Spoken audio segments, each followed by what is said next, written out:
अस्सलाम वालेकुम दोस्तों, कैसे हो आप लोग। अगर आप इंडियन हो तो वीडियो को पूरा देखना, क्योंकि भारत से 3 बहुत बड़ी अपडेट आई है। वो इस वीडियो के आगे में मैं शेयर करूंगा। उससे पहले सऊदी अरब से कुछ ज़रूरी अपडेट है, वो जान लेते हैं। देखिए, मिनिस्ट्री ऑफ कॉमर्स का टीम ने 22 वेबसाइट्स को ब्लॉक कर दिया है। इसलिए ब्लॉक किया है क्योंकि ये वेबसाइट से ठगी का काम होता था। लोगों का पर्सनल डिटेल ले करके फ्रॉड के काम होते थे, जिसके वजह से ये साइट को ब्लॉक कर दिया गया है। इसके बाद एक बड़ी खबर आ रही है टिकटॉक को लेकर के, द एंड ऑफ टिकटॉक।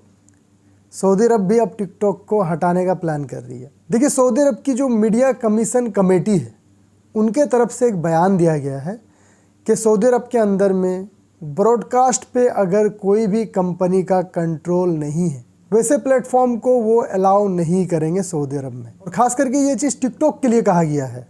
इससे पहले के न्यूज़ में भी मैंने बताया था कि काफ़ी लोगों ने सऊदी अरब का आपत्ति जताया था टिकटॉक को लेकर के, कि टिकटॉक में बेहुरमती ज़्यादा होती है, अश्लील वीडियोज़ लोग बनाते हैं, जिससे माहौल ख़राब होता है। इसके बाद एक खबर आ रही है कि सऊदी हुकूमत ने एक रोबोट को लॉन्च कर दिया है, जो विजिटर का स्वागत करेंगे सऊदी अरब में। ये रोबोट जो है 11 भाषाओं को बोल सकेगा।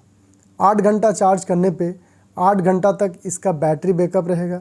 प्लस ये 3 किलोमीटर तक चल भी सकता है, वॉक भी कर सकता है। बताया जा रहा है ये रोबोट का वजन 29 किलोग्राम है। इसके बाद एक update ministry of human resource and social development की तरफ से आया है उन लोगों के लिए जो सऊदी अरब में आज़ाद वीज़ा में काम करते अपने लिए, या फिर पार्ट टाइम का काम करते अपने लिए। देखिए, बताया ये गया है कि ये दोनों ही इलीगल है सऊदी अरब में। कोई भी बंदा ऐसा करता हुआ पकड़ा जाता है, 50,000 रियाल का जुर्माना लगेगा और 6 महीने की जेल की सज़ा होगी। सज़ा काटने के बाद उसको यहाँ से डिपोर्ट कर दिया जाएगा। इसके बाद एक बड़ी खबर यूएई से आ रहा है। देखिए, दुबई हुकूमत ने साल 2022 में एक नया कानून को पास कर दिया, जिसमें उन्होंने ये किया कि सप्ताह में सिर्फ 4 दिन काम होगा, बाकी के दिन काम नहीं होगा, चाहे वो प्राइवेट सेक्टर हो या फिर गवर्नमेंट सेक्टर हो। तो सेम ऐसा ही कानून बनाने को लेकर के दुनिया की 8 देश इस पे विचार कर रही है। वो कौन कौन सा देश है, आइए मैं आप लोग को बता रहा हूँ। Britain, Spain, Italy, Pakistan, Germany, Chile, Nordics और न्यूजीलैंड। ये वो 8 देश हैं जहाँ पे सप्ताह में सिर्फ 4 दिन ही लोगों से काम लिया जाएगा। ऐसा कानून को बनाने को लेकर के ट्रायल जो है स्टार्ट हो चुका है। हमने इससे पहले कई न्यूज़ सोर्सेज से ये खबर सुना था कि बहुत जल्द सऊदी अरब में भी इस तरह का कानून आ सकता है।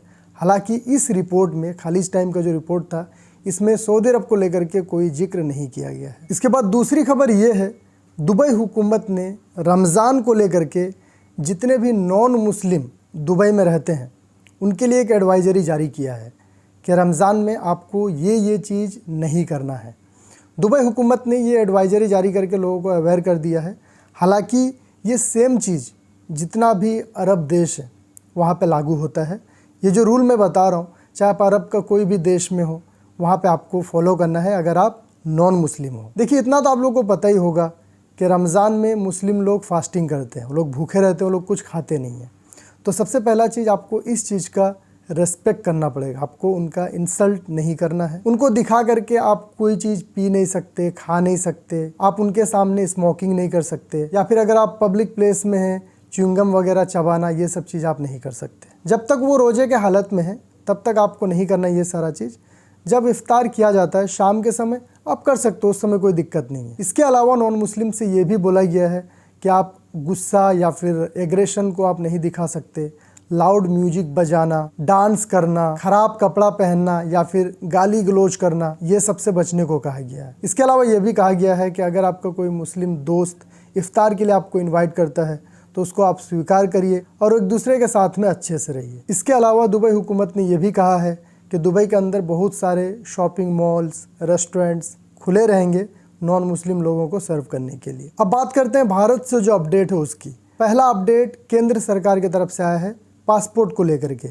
देखिए, पासपोर्ट अधिकारियों ने ये चेतावनी दिया है कि कुछ लोग फेक एप्लीकेशंस और फेक वेबसाइट्स बनाए हुए हैं भारत सरकार का, जिसके जरिए वो लोगों का पर्सनल डिटेल लेकर के ठगने का काम कर रहे हैं। तो केंद्र सरकार ने ये कहा है कि कोई भी ऐसा वेबसाइट या फिर एप्लीकेशन आपको अवॉइड करना है जहाँ पे आपको ये बोला जा रहा है कि वो लोग पासपोर्ट का सर्विस देते हैं। आप लोगों को जो भी काम करवाना है पासपोर्ट सेवा केंद्र का जो ऑफिशियल वेबसाइट है आप उसके थ्रू कर सकते हो, या फिर पासपोर्ट सेवा केंद्र में विजिट करके कर सकते हो। ऑनलाइन करने के चक्कर में कहीं ठगी का शिकार ना हो जाए, तो ये चीज़ का ध्यान रखिएगा। इसके बाद एक खबर नोएडा से आ रही है। देखिए, नोएडा में अनुज नाम करके एक शख्स ने एक कंसल्टेंसी को खोल के रखा हुआ था, जिसमें वो लोगों को झांसा देता था कि वो विदेश में आपको जॉब दिलाएंगे। लोगों से पासपोर्ट रख लेता था, उसके बाद वो एडवांस में आधा पैसा भी ले लेते थे। फिर वो कुछ दिन का समय लेता था कि तुम्हारा वीज़ा आ जाएगा, फिर तुमको भेज देंगे। ऐसा करके वो एरिया को हमेशा चेंज करते रहता था, कभी नोएडा कभी और जगह में ऐसा ऑफिस ब्रांच खोल लेता था और लोगों से ठग करके उसका पैसा पासपोर्ट सब जो है गायब हो जाता था। फाइनली जब पुलिस को पता चला, उसका घर से उस शख्स को पुलिस ने गिरफ्तार किया। उस शख्स के साथ में कुछ और भी महिलाएं भी जुड़ी हुई थी, इनके अलावा और भी कुछ लोग थे, जो सब लोग मिल करके ये काम करते थे। इनका एक गिरोह को ही गिरफ्तार किया है पुलिस ने। इसके बाद एक अपडेट है रिजर्व बैंक ऑफ इंडिया के तरफ से, RBI के तरफ से, और ये बहुत अच्छी अपडेट है। देखिए, कई लोगों के साथ में ये प्रॉब्लम होता है, इंडिया में नोट जो है फट जाता है, ख़राब हो जाता है, तो वो कोई लेता नहीं है। दुकानदार वाला लोग बोलता है हम नहीं लेंगे, फिर बंदा टेंशन में आ जाता है कि कैसे चलाएं।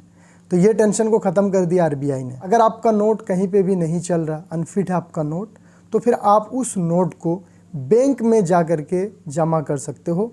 बैंक वाला जो है मना नहीं करेगा। अगर बैंक वाला एक्सेप्ट नहीं करता है तो वो कानून का उल्लंघन कर रहे हैं और उनके ऊपर कार्रवाई की जाएगी, ऐसा RBI ने कहा है। कोई भी नोट कब अनफिट होता है, कब दुकानदार नहीं ले सकता, इसको भी बताया RBI ने। इसको भी आप लोग जान के रखो, काम देगा। जब कोई नोट किनारे से लेकर के बीच में फट जाता है, जब कोई नोट बहुत ज़्यादा गंदा हो जाता है, मट्टी लगा होता है, वो जाता नहीं है। कई बार देखिएगा बहुत पुराना नोट हो जाता है, एकदम गीला टाइप का हो जाता है, बहुत ज़्यादा यूज़ होने की वजह से। इसके अलावा नोट में कई लोग जो है उल्टा पल्टा चीज़ कर देते हैं, लिखते हैं, छाप देते हैं, ग्राफिक डिज़ाइन ये सब कर देते हैं, तो ये सब भी अनफिट माना जाता है। इसके अलावा अगर कोई नोट का रंग ही उड़ गया है, एकदम फेड हो गया है, तो भी वो अनफिट माना जाता है। तो इस वीडियो में फ़िलहाल इतना ही। उम्मीद करूंगा वीडियो इन्फॉर्मेटिव रही होगी। चैनल पर नए हैं, सब्सक्राइब कर लीजिएगा। वीडियो को देखने के लिए बहुत बहुत शुक्रिया।